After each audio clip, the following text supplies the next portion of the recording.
Bismillahirrahmanirrahim. Assalamualaikum warahmatullahi wabarakatuh. Salam perubahan. Sahabat semua, ada tulisan menarik dari Tony Rashid, seorang pengamat politik dan pemerhati bangsa. Dan di video ini saya akan coba bahasakan ulang. Ya, ini di awal cukup mengagetkan saya karena judulnya Anies Baswedan ingkar janji.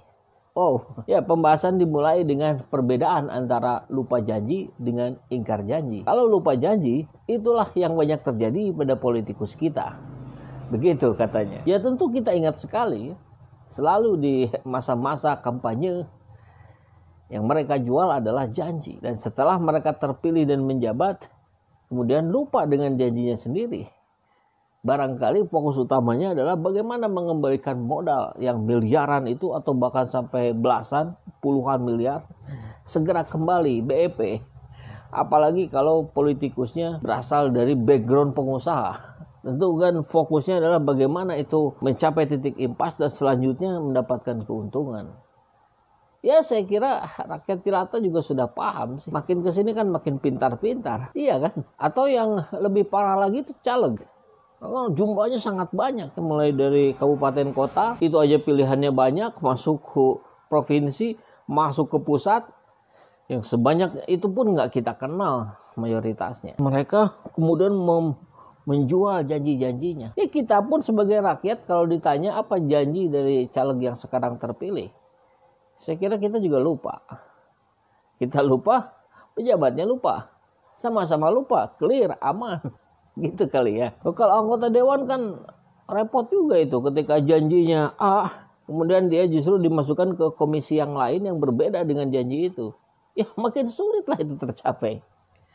Tapi memang ini agak berbeda ketika kita membahas sosok Anies Baswedan. Ya, dari sekian banyak para pemimpin daerah yang mengingat janji-janjinya, saya kira hanya beliaulah yang senantiasa terus-menerus mengingatkan warganya sendiri akan janjinya yang berjumlah 23 itu. Ya, Anies Baswedan selalu bilang kepada warganya, ingatkan janji 23 saya yang akan insya Allah saya penuhi. Ya, memang agak langka orang yang seperti ini. Barangkali warganya saya sudah lupa itu. Ya, tentu karena fokus kehidupan pada aktivitas masing-masing.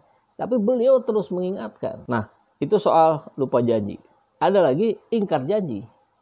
Ingkar janji berarti janjinya tidak dipenuhi sesuai dengan yang dijanjikan sebelumnya. Ingkar janji pun sama dengan lupa janji. Ya, kebanyakan dari janji-janji yang disampaikan oleh politisi itu juga diingkari, termasuk Anies Baswedan. Ya, kita ingatkan saja sekalian ya bahwa di kampanyenya tempo hari Anies Baswedan pernah berjanji akan mensubsidi air bersih kepada warga DKI sebanyak 80%. Dan Anies Baswedan ingkar janji. Memang disubsidi, tapi tidak 80% seperti yang dijanjikan. Melainkan 90%. Jadi kelebihan 10%. Nah, ini kan ingkar janji juga kalau kita bicara definisi yang tadi kan. Nah, kalau semua politisi ingkar janjinya seperti Anies Baswedan, maka saya kira rakyatnya akan senang. Ya, utang 80 dibayar 90. Senang kan?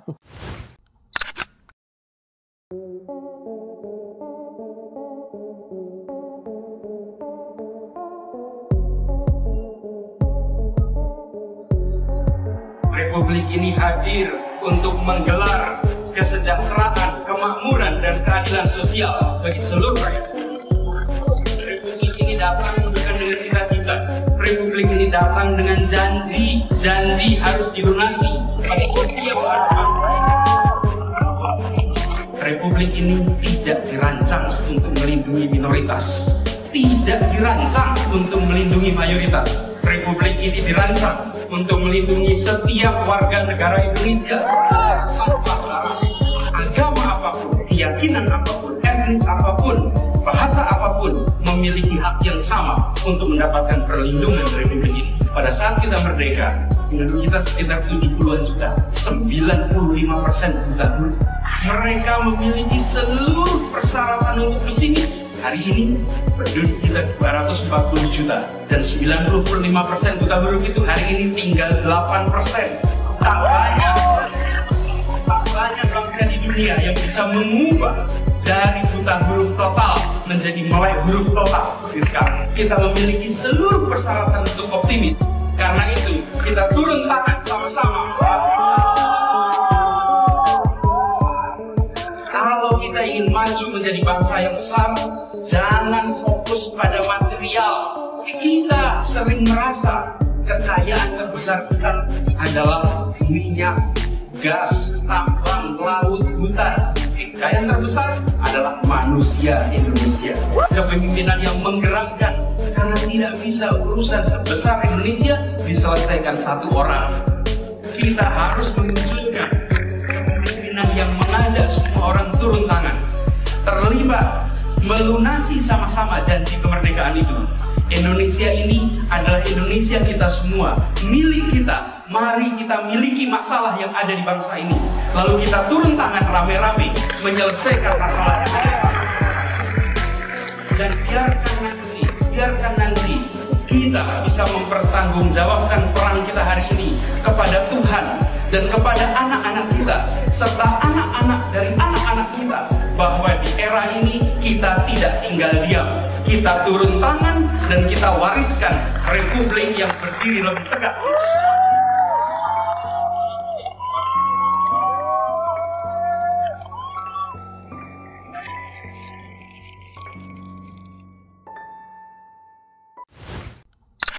Satuan relawan kita namanya Komandan. Komando menangkan Anies Baswedan. Bismillahirrahmanirrahim. Kalau kami tentu dengan catatan ya, bahwa dukungan ini akan terus diberikan secara istiqomah dan semakin masif selama Bapak Anies Baswedan membersamai apa yang sedang dirasakan oleh rakyatnya. Tapi kalau tidak berbalik arah, tentu di detik itu pun kami berbalik arah. Memang yang paling natural relawan Anies Baswedan. Karena ini betul-betul muncul dari rakyat yang bisa dideteksi. Ini kalau orang-orang intelijen pasti tahu nih. Oh, ini bikinan kelompok elit. Oh, ini bikinan murni dari rakyat. Gampang itu dideteksi. Kita lihat Anies Baswedan dengan berbagai prestasi yang sudah diraih, itu adalah indikator yang paling tepat menunjukkan ada perubahan di Jakarta.